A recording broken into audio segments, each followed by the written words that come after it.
Katie, do you feel like you've got a mental advantage over your opponents in the elimination? The thing that makes me think that was the interview that Lily Williams gave, that was relatively pointed. She was in a virtual blue jersey at the time, and she'd gone in worried that I would target her.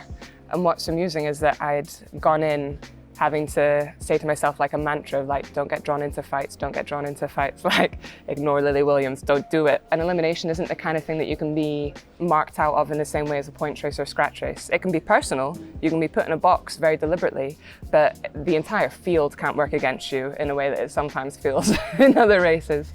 So it's all fair game. And it is tight at the top at the minute between on this overall classification.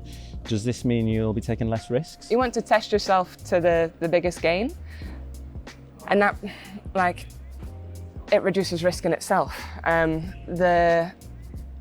the time we get to the fifth round, you're so within where you're going to end up that you think like, oh, this is it. So now we've got two more to play with essentially, that you can say you can like put that risk for the big reward. Rivals you're looking out for this week? I've been sharing a pen with Lily Williams, who we're vying at the top with. Yeah. which has generally been a good treat because it's much easier to I guess be relaxed with the back and forth and say like, well, Do you chat about stuff?